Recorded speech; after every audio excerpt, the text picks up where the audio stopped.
Welcome back. The girls' state basketball tournament begins tomorrow morning in Lincoln.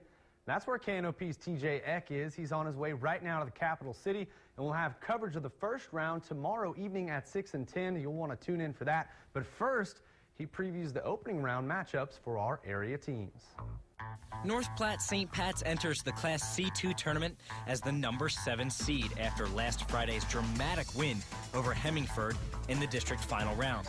The Lady Irish, they have their work cut out for them at state. St. Pat's takes on number 2 seed Hastings St. Cecilia.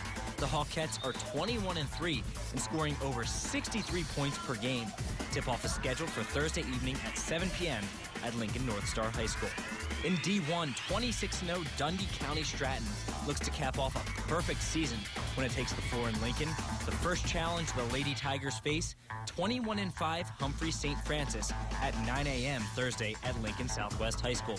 Moving to Class D2, 2 area teams are competing at state.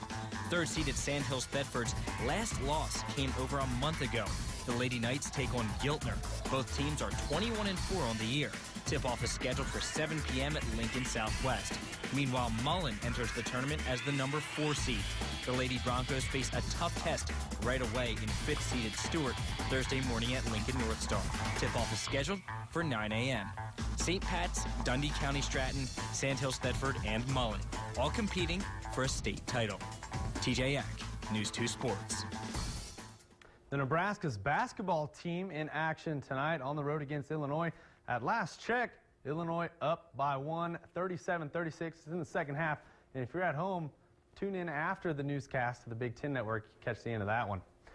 It's a year of first for Mike Riley as Nebraska's head football coach. This Saturday marks the first spring practice, yes, spring practice already, that the Huskers will undergo with Riley as their head coach. Riley says the team will divide into 2 squads on Saturday, a red team and a white team, and essentially have 2 workouts. Junior quarterback Tommy Armstrong Jr. will be on the red team, and he's taking the first snaps.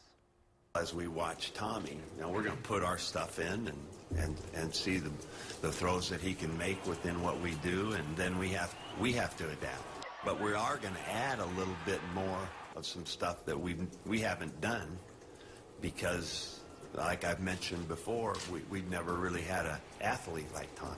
I have to be the most vocal guy on the team now when it comes to certain plays and calling plays and letting guys know where we have to be. You know, we're going to be more in a huddle type of offense mostly, so communication level is going to be a lot different. Pulling for the red team in that one, but Saturday's workouts are scheduled to begin bright and early, well, kinda, at 10 a.m. And it appears Peyton Manning will be returning to the Broncos. ESPN and NFL.com are reporting Manning and the Broncos are close to finalizing a deal which would cut his salary by $4 million in 2015 from $19 million to $15 million. I'm sure he's hurting in the pockets for that one, maybe stashing it in the Buick there. But now it's time to get to know your night. TJ introduces us to CJ Polk.